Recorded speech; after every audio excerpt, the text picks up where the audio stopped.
Hello, everyone, and welcome to Hit and Hustle from IRSportsDaily.com. I'm your host, Greg Flammang, and with me, as always, is Jamie Uyeyama, Mr. Jamie University. It is Thursday, April 3rd. We've got a Notre Dame football buy or sell episode coming for you today.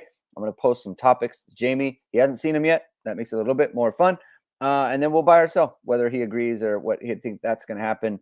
And it's going to be about the Notre Dame football team, kind of early spring stuff, one recruiting thing that's kind of coming up the pike here in a little bit.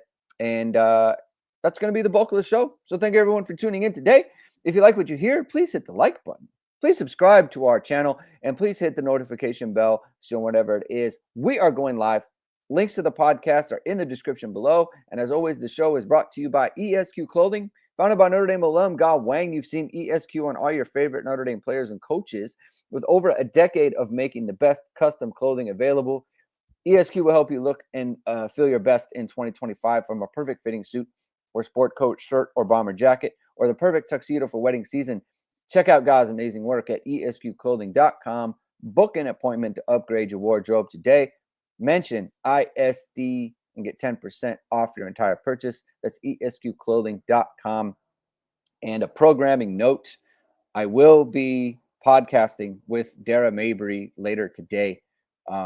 There's been some requests for a Dimes with Dara podcast. I think we were I think she wanted to say, but she's busy, for one. For two, I think she wanted to let the dust settle a little bit, see how everything, kind of shakes out. And then, so we're going to have a conversation today. That'll release tomorrow morning. So look out for that. There's going to be a Dimes with Dara episode out. Jamie, I meant to bring it up on the last show. We lost Val Kilmer. Oh man, yeah. And there's some actors that they deserve mention on sports podcasts, on the Notre Dame football podcast. I think he is one of them. Who is your quintessential Val Kilmer character from all the movies that he's been in? Oh, Doc Holliday for me. Doc Holliday. Doc Holliday and Tombstone. He makes Tombstone. Maybe Polka's just not your game. He is incredible as Doc Holliday in Tombstone. Yeah. To the point that, I know there was like a time, old heads will know this, that there was like competing Wyatt Earp movies at the time. There was Wyatt Earp and Tombstone, and Dennis Quaid, who is one of my least favorite actors in the world. Always rooted for Jamie Foxx over him in Any Given Sunday. Yeah. And but he tried to do Doc Holliday, and it was so bad compared to what Kilmer did. Kilmer was amazing. He was so good. That is one of those roles. Like, I know it didn't win an Oscar, but it should be like canonized as like one of the great all times. He was so fantastic in that. And of course, like Heat is just a goated movie. It's a great movie. And obviously he's been in a ton of movies. But Doc Holliday for me is just hands down. Like, I don't even think there's I don't think there's anything close to it. I just really think when people talk about him as an iconic actor, they'll say he was in The Doors, they'll say he was in Heat, they'll say all that. But when they talk about characters, it's Doc Holliday. Doc Holliday. It's like it's one of those supporting roles where it's like he's not actually a good guy, but he's a great guy. But a great friend. He's loyal. Everyone likes him, even though like the outs, like people who, Doc Holliday is like a reprehensible person. But listen, it was a great role. For me, Mad Mardigan in Willow is that's my first. I think that might be my first like Val Kilmer, like true. Like, this man is. I love that movie so much. The original Willow. He'll always be that for me. I feel like he was Brad Pitt before Brad Pitt. Is kind of like he was the original Brad Pitt guy, right? Like, I could see Brad Pitt playing all of those roles had they come up later on. That was Val Kilmer. Obviously, Iceman is it appears my hypocrisy knows no bounds. It appears my it's good stuff. All right, CFB Hertz says, well, Kate, you're not wearing a bustle. How dude. All right. I love the quotes. All right, here we go. CFB Hertz says, buy Notre Dame 2025 national champs, sell Michigan football. Michigan will be interesting this year. There's like now 2 years removed from their national title team. That comes with a heavy asterisk. One of the most dirty programs I think we've ever had, in all said and done. With the scandal, with the recruiting scandal, with the cheating scandal, and then you have the OC, who's complete. The OC creep. stuff is just makes it 10 million times worse. The complete creep needs to go away for forever. But like, they're 2 years removed from that. So they'll be interesting to follow there.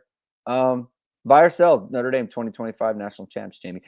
I was looking at the prices on this. I think they're 50 to 1 or something like that. The price, I feel like the price on Notre Dame to win the national title. I don't like to do gambling stuff, but like I feel like from a value standpoint, Notre Dame's price is pretty good.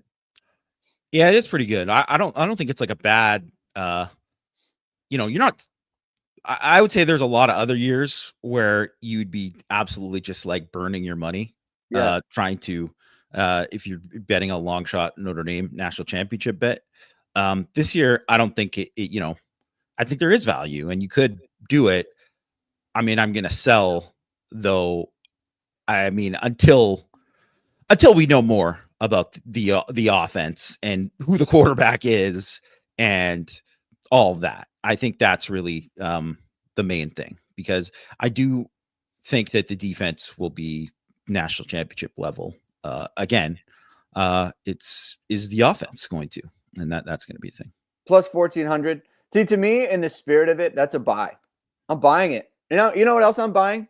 I'm buying Jeremiah Love Heisman odds. 35 to 1, I think, is what I saw. Like, to me, that's a buy. You get in on that, because all it takes is he leads off with 2 kind of marquee games in terms of national, at Miami, home, Texas A&M. If he goes off in those 2 games, we're talking, let's say the guy's got 3 touchdowns in each game, which is not crazy to me. See, that's the thing. Jeremiah Love, like he could have 6 touchdowns total in the first 2 games. He could have, 400 total yards in those 2 games, rushing, receiving, whatever it might be. If Notre Dame wins those games, he's going to be one of the front runners. It's going to be out there. And then the price will be, 10 to 1. 14 to 1. Like you will, like, now I feel like that is a buy to me on a strictly gambling standpoint. It's not a prediction. I'm saying it's good value. I would take it. I would get in on that. So that's how I feel about that. It's a good primer for CFB Hertz on that. I want to do a recruiting one right away. Buy or sell Javian Osborne commits to Notre Dame. What do you think, Jim? I'm going to buy that. I think he's going to commit to Notre Dame. I think it's telling that he, has been to Notre Dame once, and Notre Dame basically has a lead over Michigan, which he's been to several times. And I think a lot of people thought Michigan was, the favorite to land him for quite a while. So I just think, from what I've been hearing, like that Notre Dame is in a good spot to land him and ultimately be his choice. I didn't put buy or sell on any of these banners, but I was like, I have to. I when I put the banner don't. He did not commit to Notre Dame. Yeah, don't. That was strictly an editing mistake. Oh yeah. That could be bad. Oh, honestly, it could be bad. I'm telling you, live show, folks. Yeah, it's a live show. I'm telling you, it's not even a silent. Now, that wasn't even like a Freudian slip. It was just that wasn't even a thing. I apologize. But I'm buying it as well. Listen, I think what you said is correct, Jamie, in that, like, when you have a guy, he's been to Michigan a bunch, and Michigan was a perceived favorite for a while.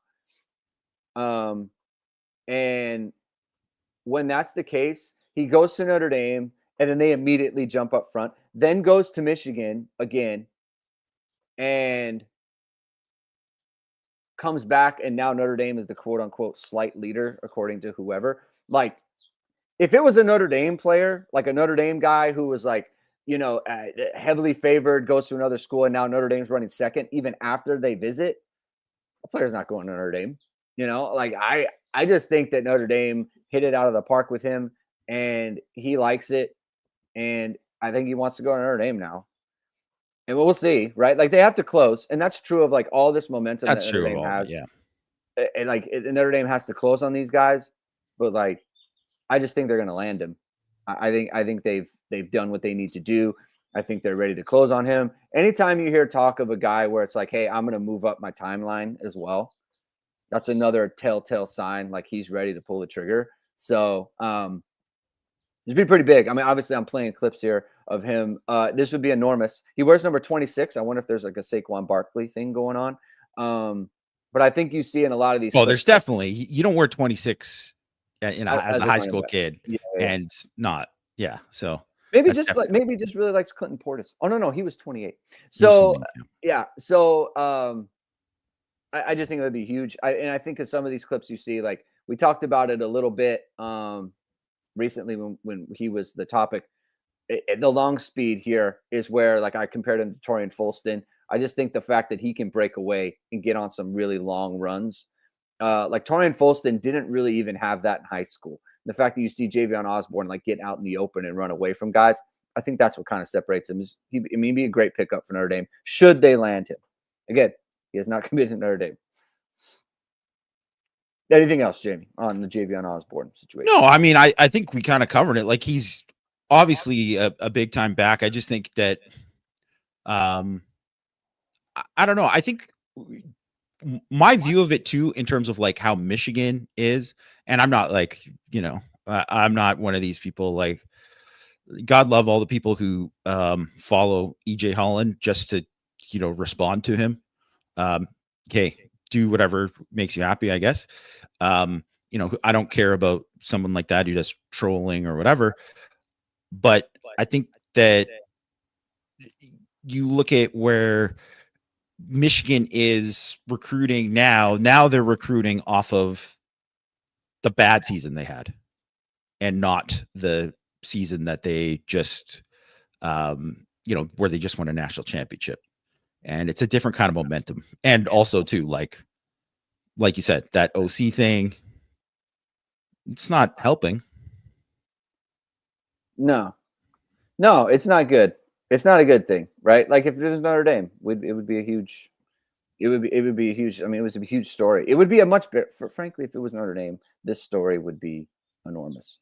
Whether it was the cheating, whether it was the OC, and whether it was the recruiting.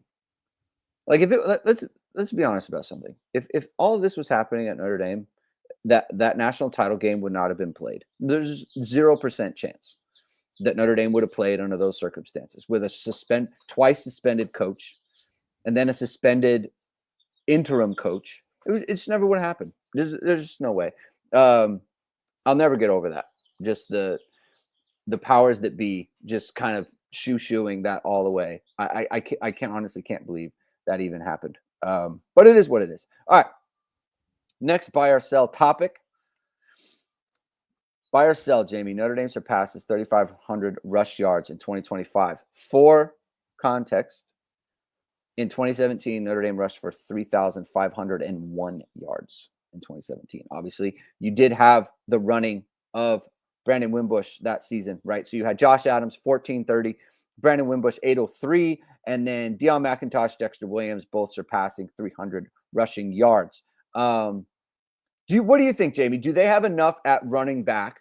And let's be clear now, that team played 13 games. This one hopefully plays a little bit more than 13 games, right? So it doesn't have to be. It was 269. Oh yeah, per game. so yeah, it was 269 per game. You don't have to be as big as that. But will they get enough out of the quarterback? Will they get anything out of the quarterback? And this goes to the quarterback discussion. And will those running backs, Jadarian Price, Jeremiah Love, will those guys be good enough to offset what you will not have in the running back that Notre Dame had with Brandon Wimbush? Okay, so they rushed for 3,200 last year. just sort of added context. So they averaged like 200 a game last year. And that was with, obviously, Love had over 1,000. Price had over 800. And, Leonard had Price had 746, sorry. Yeah. And 906 for Leonard. I just don't think the quarterback is going to get anywhere close to 906 this year. No matter who it is.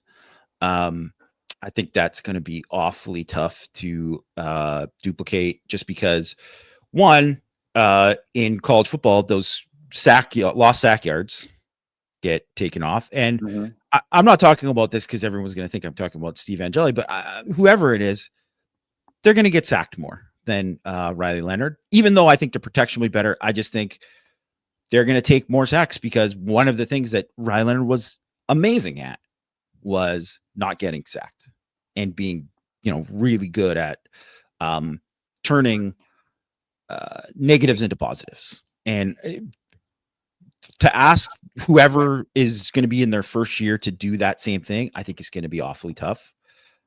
So there's that part of it. I also just don't think they're going to have just as heavy a workload, so they won't come close to that 906. I mean, I easily could see Love. I mean, Love could rush for 1,400 for sure. That could happen. Yeah. And it's not crazy that Price could get like 1,000 or something. Like it's not crazy, right, to do that. I just don't think they're going to be up to, like, let's say, whatever it would equal to get if they played, say, 14, 15 games, whatever. Would it be like 250 a game or whatever it would be? I think that's still tough to get to that 250 a game. I don't know. There was just so many games where they had like we went over at the other podcast a couple weeks ago, where they had so many 300-yard games to get to that. So I'm going to sell this, but I do think they'll be over 3,000. I will say. Yeah. And it's also kind of an offensive line question too, right? Like, is that line going to be as good as we think, And I think they definitely could be. The thing about the quarterback part is like you need to replace those Wimbush yards at 800, right? So like Love could get 1,400 for sure. I think Jadarian Price could definitely. I mean, he could get 900, 1,000. Like you said. Will Aeneas Williams get 200 plus, 300 plus? Will Kedron Young get 300 plus? Like there's all like, and I think the fact that Notre Dame has so many running backs that it kind of lends itself to that. The thing with the quarterback is like, you're talking about getting sacked more. It's like, it's not just that. It's like they won't be adding to their rushing total ever, like even if it's Carr, or I don't think it would be this with Minchie, but even if it was Carr or Angeli, like I think the starting quarterback could end up with like under 100 yards rushing for the year, if not negative, just because you're not doing those design runs, like that's not what you're doing. But like, man, these running backs, it's just especially when, and it kind of goes into like the rest of my props here, because it's I'm having this thought about how quarterback is going to work out this year.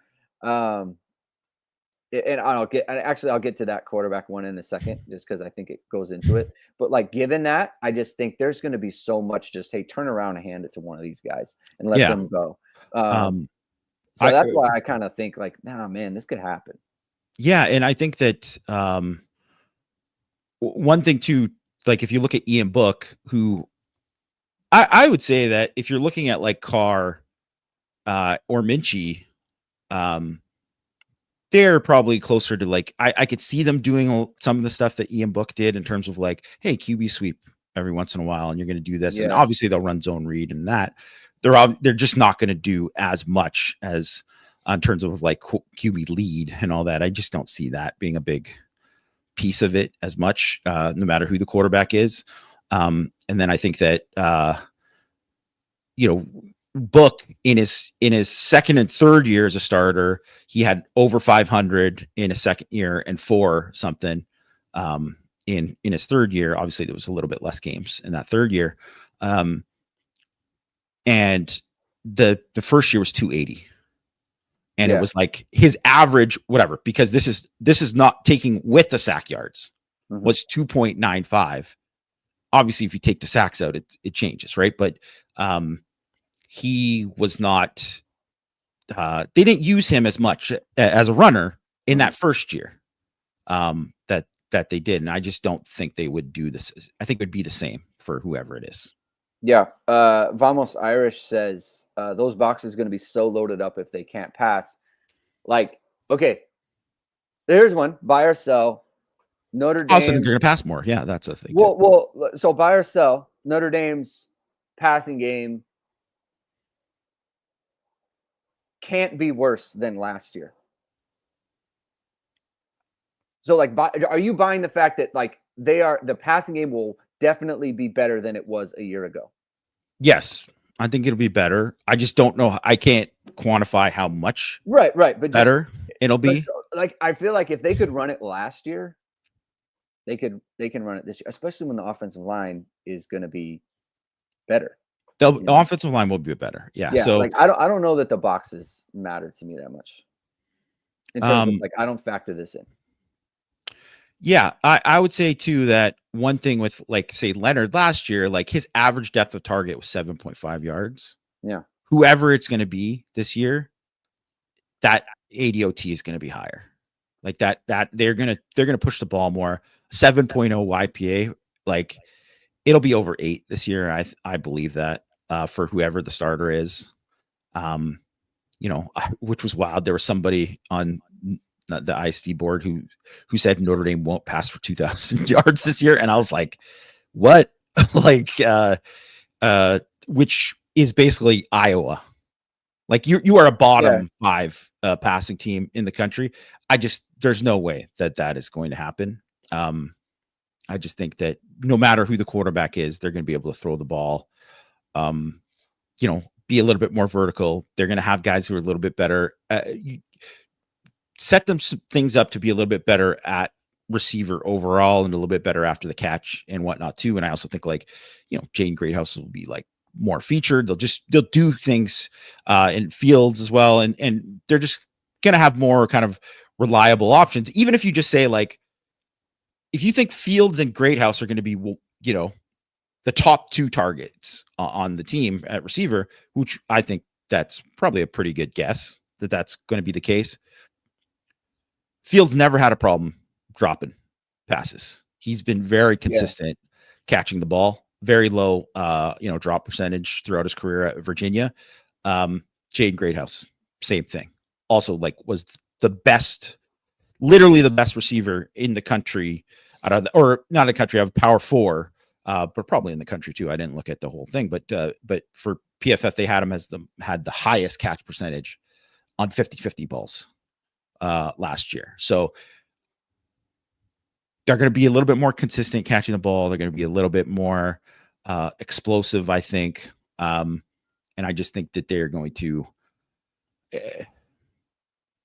I don't know how good it's going to be. Like, I think they could get to top 25, like a passing game.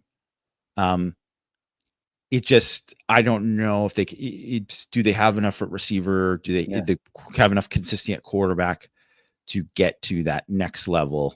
That's going to be interesting. And I mentioned in Six Thoughts today too, that since 2019, every passing game that has won a national championship has been top 15 in EPA per dropback.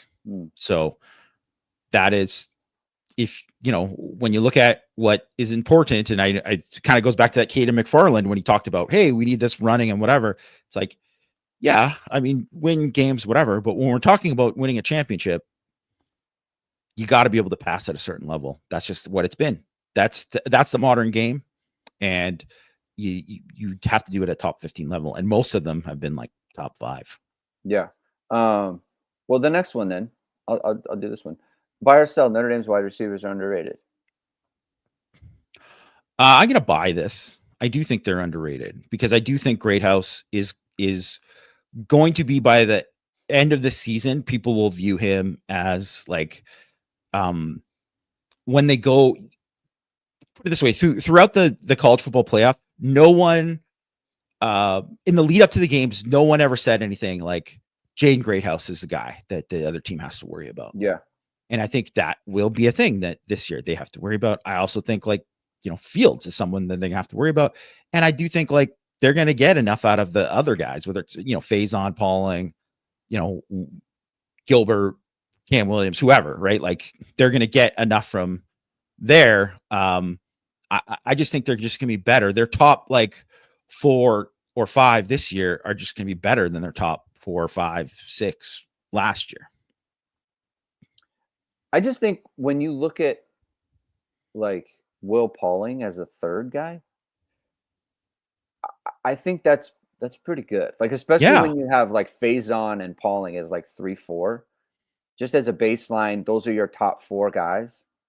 Like, I think that's a good unit, and again, at Malachi Fields, like I feel like he kind of changes the trajectory a little bit. I mean, he's better than Bo Collins, like he just is, and I think that Jaden Greathouse is a better version of himself. Will Pauling, I think Will Pauling will be better than like both Chris Mitchell and Jaden Harrison. Like I think he's like a viable. I think he could be a number 2 if he wasn't on Notre Dame with Jaden Greathouse and Malachi Fields. And so I feel like he kind of fits in there as well. So I think the passing game is going to be better, not because of the quarterbacks, but I think the receivers that they have. But like suddenly you have a bunch of upperclassmen at receiver now, whereas last year it was, you had the transfers, but then you had like Greathouse was a sophomore and Faison was a sophomore, right? Like you had those younger guys. And Jaden Thomas would have been upperclassman, but he was hurt all the time. Like he was in and out of the lineup. Like now I feel like your entire receiving core is now older. And so that will help along the passing game. Eli Raridan is another one where we could throw him in there as well. Like I think he's a little bit underrated, not maybe for the Notre Dame beat, but like nationally, like in the way we think about it. I do think that he is a better, like he can be a better tight end than like Mitchell Evans was last year. I think Mitchell Evans is probably a better player, but the player that showed up for Notre Dame on a week-to-week basis that was Mitchell Evans, I think Raridan could be better than that. Probably not 2023, but like. Then last year's Mitchell Evans for sure. Yeah. Because if you look at last year, it's funny. I was just reading this thing about Ben Solak, used to work for the Ringers, work for ESPN, and he was talking about like kind of trust the tape. He had like a trust the tape guys, and Mitchell Evans was one of his trust the tape guys, and he was pointing to 2023 because he said like like during his time in 2023, he was the second best tight end in college football. After Brock Bowers. And that was true. Like he was, and that tape showed that. Yeah. And then, and obviously he can do a lot of like multiple things. And that's part of what Notre Dame tight end does. And then you look at where he was last year, and some of it was how he's being featured. Some of it was, him coming back from injury. Some of it was just like the nature of the offense, but he was a much different player in like the last, like 6 games of the season than he was, the first 10. Like it was like his production certainly went up. Like he was a much different player. It was a much more key player. And I think that if Eli Raridan is just like that guy that Evans was in the last 6 games to start the season, then yeah, of course, that already just upgrades them. And I really think he can be or better than that. Coach Hump says, I expect Miami to make Notre Dame prove they can hurt them passing. I expect them to attack the backfield to stop the run game and pressure the quarterback and go man versus receivers with their quarterback number 1 on Greathouse. Yeah, I mean, I think everyone wanted to make Notre Dame beat them passing last year. You can't always do that, I mean, that's the kind of the point, right? Like when you have a good offensive line, when you have good backs, everyone said, oh, if anyone could just say, oh, we're going to make you beat us throwing. Well, it's just not that easy sometimes. Like sometimes they're better, right? Like, and I think that's kind of how I feel about Notre Dame's running game. It's like there's only so much you can do. Like at some point, you need to outplay your opponent. You can't just out scheme them all the time. Like no one's going to be completely out of pocket with sending 9 in the box. When Notre Dame's in 11, right? Like sometimes you just have to play well enough to beat them, right? And Notre Dame makes it difficult for teams to do that.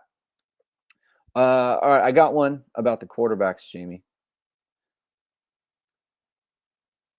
No quarterback starts more than 8 games next year for Notre Dame by ourselves. I'm going to sell that because I just think that even if whoever starts the year, isn't ultimately the guy, if say Steve Angeli starts at the beginning of the year and then they decide, well, we're turning it over to Minchie or Carr or whoever. Well, not whoever, it would be one of those two. Yeah. But Tyler Buckner. Yeah.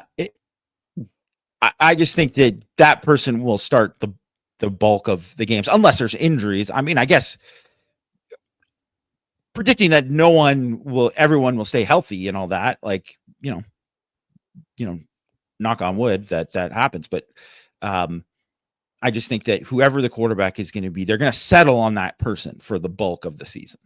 And that'll be kind of who it is. Like, I don't see a scenario, a Miller Moss scenario last year at USC where he was the guy for the whole season. And then they just were like, we're punting on this now. And we're just turning it over to Maivia because we're playing for next season already. And we're just going to do that. First of all, I just think Notre Dame's going to be too good. They're going to be like a CFP team. So they won't do that. So even if the person, maybe there aren't like 100% sold on them being like the guy for, all the way through forever, they still won't, have to be put in that kind of situation. Yeah. I mean, the reason I put it is because I kind of feel like this is going to happen. It's just, I don't know. I don't see any of them being like, this is our guy, start to finish. First of all, I think someone's going to get dinged up. So that's part of it. None of them have either played. Like CJ Carr hasn't played enough. We got hurt in practice for one. Like he got hurt not even in a game. So he got hurt already. I think Minchie hasn't played in a long time. Angeli's played a little bit. He doesn't seem like the type of guy where it's like it's game 7 and they've been playing in this whole time like nothing's. I just feel like something is going to pop up. Something's going to pop up with one of these guys where it's like they're going to have to miss a couple games. That's just my opinion. And I also think there's a pretty good chance that like at some point they're like, nah, we want to see someone else. Like I do think this season has kind of a chance to be kind of a mess at quarterback in a way that actually doesn't affect the team on a win-loss basis, but like it's kind of an ongoing storyline. Like that is in play. And I feel like there's so many different ways for them to get to this point where no one is starting more than 8 games that I'm just going to buy it. And I'm going to say, I think it's going to be chaotic. I feel like there's more chances that it's chaotic than it is like kind of clean. And that just kind of, I'm just taking variance into account. It has nothing to do with the actual like specifics of the players. I think just from a variance standpoint, you have 3 quarterbacks. I think they think all of them can play. And someone said on the last show, I think there's I didn't think this before. I think there's a pretty good chance that Notre Dame takes all 3 to the fall. I do. I don't know how they can eliminate any of these guys, especially if they're all good. All as good as we think they can be. You know what I mean? Like if they're all kind of players in that, then they should all go to the fall feeling like they could still win it. That's kind of how I feel about it. Your thoughts? I mean, I do think unless there's, I mean, we talked about it in the last pod that if there isn't enough separation, then there really is no reason to leave unless somebody has something set up where they just think like, hey, I'm going to be in this position. I can be the starter Yeah. somewhere. Not like I have to go and win a job. Like I can be the starter. Like they're basically they're giving me a bag and telling me you're a starter, you know. And I just don't know if that's going to happen. I mean, that could happen with Steve Angeli would be the only guy, I think, really. Because I just even think for someone like, you know, as hyped up as CJ Carr was as a recruit, I just don't think there'd be too many teams that would just be like, we're handing it over to you sight unseen. Yeah. You know, like I just don't think that that would happen. And there's not enough open jobs really for that to happen unless there's major injuries this spring at quarterback, which there rarely is, right? I think there's a good chance they take all three into the fall. It's funny. I know not to bring what's going on with the women's basketball team into it, but I feel like that has caused a lot of hold me, I'm Irish people to come out for football wise too, thinking like, well, just wait, like in the portal, all these guys are gonna get big money and whatever, right? Like, not to say that some of these guys won't get big money or someone might not leave. It could happen, right? Like, I don't think people. It wasn't. No one was surprised that Logan Diggs ultimately transferred after the spring, because there was always a thing with him ever since he arrived at Notre Dame. After every semester, people were like, "Well, he's kind of looking at leaving." So that wasn't surprising or shocking at all. So it wouldn't be like crazy if like JD Price just said, "Well, I'm doing this," or whatever, right? But what where is this going to happen? Like where is this happening with so many of these guys? And not that the spring portal isn't a thing right now. Like you're seeing David Bailey from Stanford taking visits, and the O-line from Stanford, Bakikula, I think is his name. Anyways, he's not a great player. I mean, if Marcus Freeman gets fired for a harassment scandal, then we'll probably see some guys go in the portal, you know, like, yeah. Oh yeah. Thing is, I also think just too that, I mean, there's going to be guys who go in the portal, but it'll be because they just kind of know, like they had talks with the staff and it was like, listen, man, it's not happening. Yeah. Like, and even some of those guys stay. So that doesn't always equate to guys leaving. I don't know. I just don't see where, not that there won't be guys that like I look at Louisville last year where they had two of their big guys that they brought in. They brought in a running back from the MAC who was like a highly touted guy. And they brought in a pass rusher from Tennessee who was like a highly touted guy. And both of those guys left after spring ball. Like they left and went to big places. Like they basically went and said, nah, these people are offering me more money. That can happen, but that's not the kind of thing where Notre Dame doesn't have a lot of those guys. Those guys are already kind of baked into some of these other programs.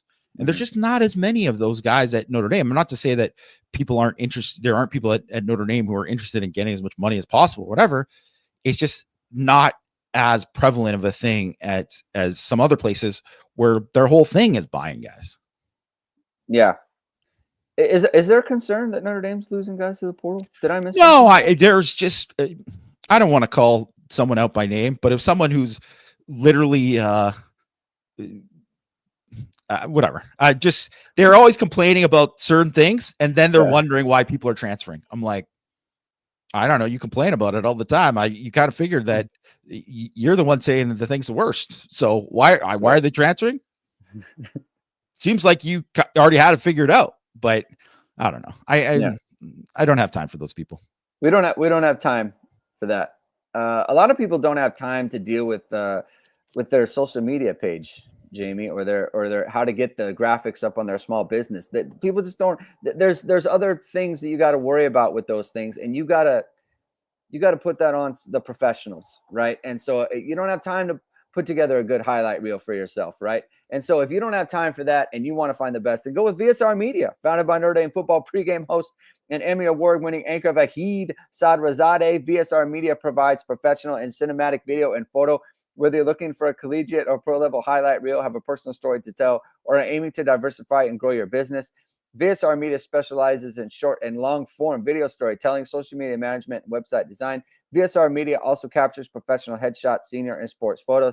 Contact them at vsrmediacompany.com. Mention Irish Sports Daily to receive 20% off your first project. Visit them online or give them a call at 574-800-9106. Next, buy or sell topic. 21 personnel is Notre Dame's best formation. And the reason I'm asking this, I've heard a lot about 11. We're hearing a lot about 11. We're not hearing enough, in my opinion, about 21. We keep there's this whole thing about, I feel like Jeremiah Love, the receiver, is kind of like the Loch Ness monster of Notre Dame now, where it's like people talk about it in theory, but are we really going to see that? And I feel like if we are, then Notre Dame's got to be in 21 a lot more than they have been.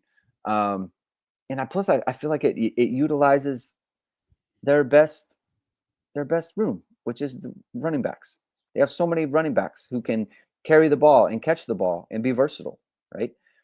Then use them, And so I feel like 21, we hear so much about 11. I feel like 21's got to be kind of a bigger thing. I feel like we've been on this for a couple of years. That's why I keep saying that. But I just feel like lean into it. This is the Notre Dame strength. So I'm going to buy that it could be the best formation. I just don't, until I see them be dedicated to it. Yeah. I can't say that they will do it all that much. Most prominent. Yeah. I personally, there's been a lot of chat online about the 2022 season lately. And obviously the job Tommy Rees did in that season, obviously the 21 personnel was a beast that year. Mm. And really so much of it was because of they had Tyree and Diggs, who were both really good receivers. Yeah. Like good receivers, guys that you could motion either one of those guys out and do different things with them. Right. And obviously Tyree moved a receiver. So I just think back to the Texas A&M game last year.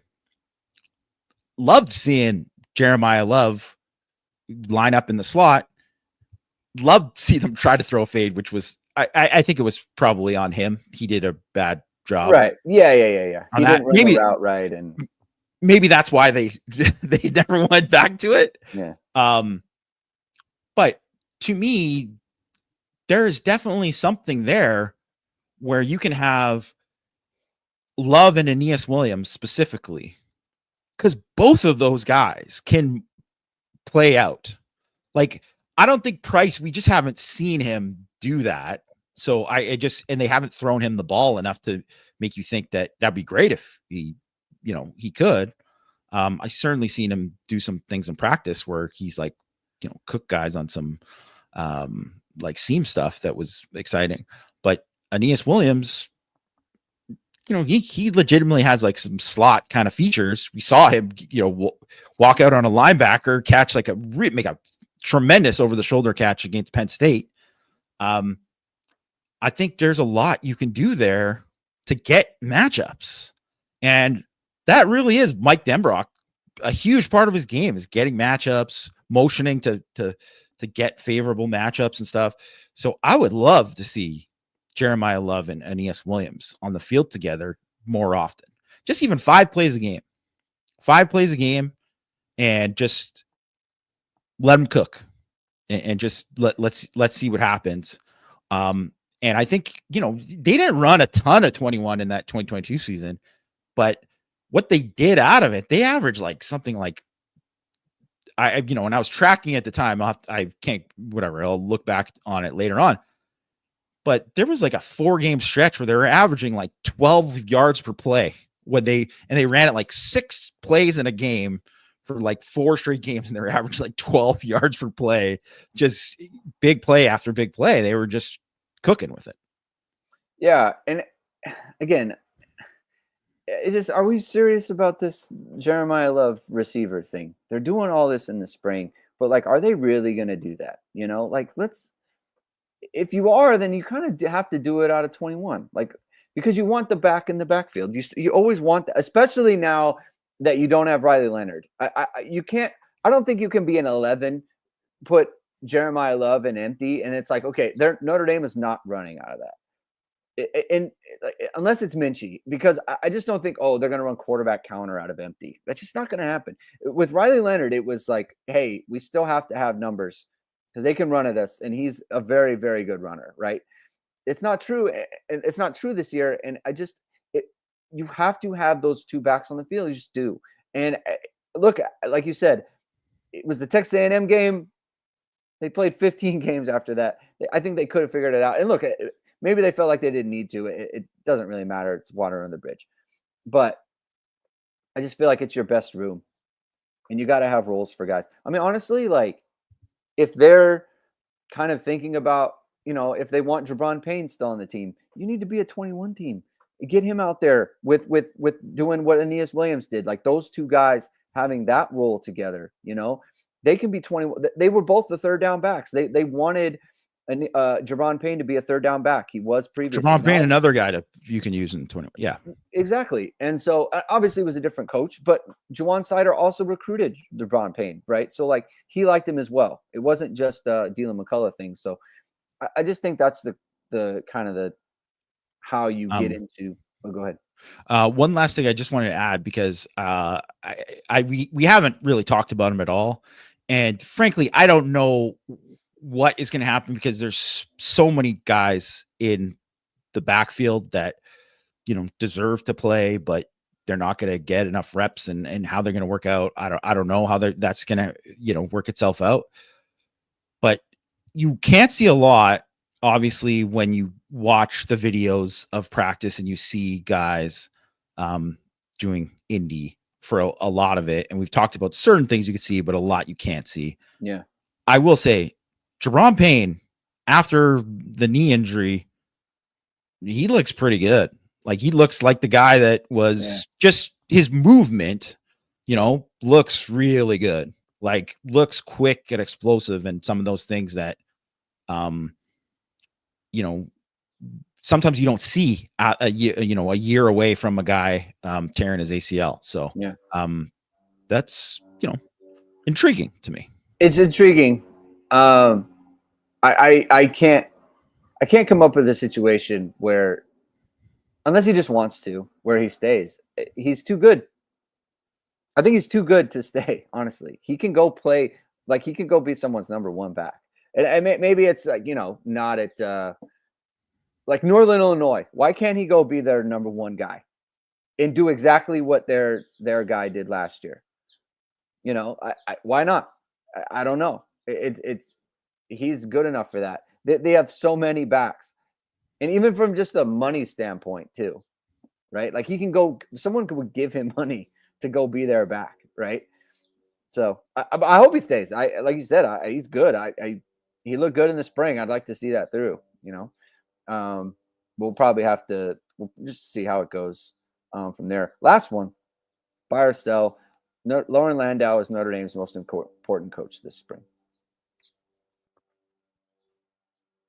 I'm going to buy that. I just think that's the direction that they've gone in terms of they've prioritized off-season development, in terms of strength and conditioning, in terms of just rehabilitation, all of these things. That's it. Like, that's been huge, especially because there was like such a short turnover from the season to now. And that has obviously caused what is going on, with, guys being out for spring and whatnot, or guys being limited, or just them just like keeping guys out, even though they're, pretty healthy.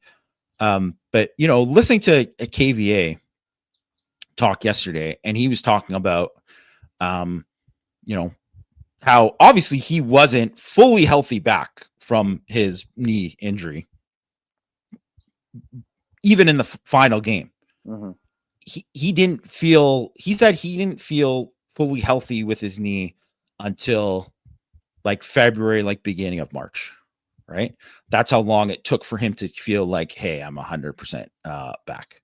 So I think, but he talked about like the rehab stuff and the stuff that he was working on to, you know, enhance, so these injuries don't happen again, or there's this or whatever, and stuff that he was doing with Lauren Landau. And I just think about that kind of like individualized approach, which not everyone is going to do it as hardcore. And that is what separates truly like some of the guys who are the great players and the guys who are just like guys, the Jags as Brendan calls them. But I am more confident than ever that KVA is just going to be just an absolute dude for Notre Dame this year. Just Max Bulla just talking about like how many people say this about a true freshman, like, oh, he how he treated all of his things to get back to be able to play. It's like he's a pro. He's a pro. The guy's 18 years old. Yeah. He's a pro. He's like, that's how guys in the NFL, like the serious guys in the NFL treat things, is like he's a pro. He's 18 years old.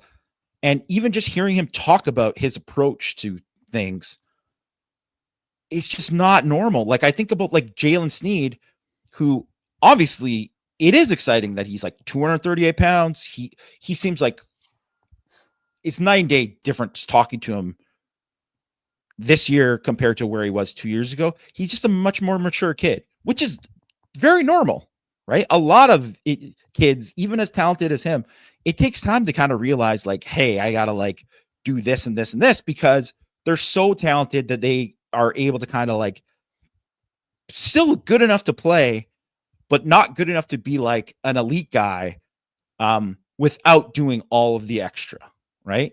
And now he has like really dedicated himself. And it's not just that he put on the weight, as like Max Bull said, it's that, he transformed his ceiling because of how serious he has taken this and done that. Well, that's him going into year 4. KVA is already like, I mean, he's been that. He's already that into year 2. And I think that's one of the reasons why Bowen has been, why he's going to be awesome this year. And he was very good last year and he's going to be awesome this year, is because has that same mentality. And that brings up guys like Sneed, and that brings up guys like Osbury. Not to say that Osbury didn't already do that as well, but I'm just saying like that brings up the whole group of knowing like, hey, details and all of these things kind of matter. And that development, that kind of stuff is also why I thought when people were like, oh, Emil Wagner is struggling to gain weight, when you listen to him talk about how much, and I heard like what he was doing, I'm like, this guy cares and wants to gain that weight and do that. And 99% of the times, the guys that do that end up being great players because they care enough to do all those like little details and get better. And so much, it just seems there's so much more of that mentality that's permeated through the program. And that is they've made that a big thing of like Lauren Landau and like the strength and conditioning staff, Alexa Appelman and the nutrition staff. All of that has been like so paramount. You just hear guys you never used to hear. It was like people talked about how hard the workouts were on with Matt Bayless, but they never talked about like these like specific things, or, oh, I've been getting with Alexa Appelman and she's been telling me to, take this and that. And I've been changed my nutrition. All that. That just wasn't part of the deal at Notre Dame before. And it's just become way much more of a focus. And it's, frankly, I think we've already seen a difference in the field, and we're going to continue to see a difference. It's just like you said, it's like a professional thing, right? Like the Bayless workouts are hard. I mean, you just run, guys, Yeah. You just run a bunch of, if you just get run, it's gonna hurt. No one likes that, but it's just the professional aspect of it. And like, I think when people, Snead put on a lot of weight and there's a question about whether it's good weight or bad weight or whatever. Like, if he was putting on bad weight, the coaches would be very down on him. Yeah. Nothing excites coaches more than a guy who's crushing the weight room. Nothing. Because it hurts. It doesn't feel good, right? Like, lifting weights is you're breaking down your muscles. People don't like it, right? And so when you have a guy who's like super dedicated to it, who's an upperclassman, who's really getting into it, right? Like, coaches love that. That is their favorite thing. You want to get on a coach's good side, have the strength guy go up to him and be like, hey, who's busting ass is Jalen Snead.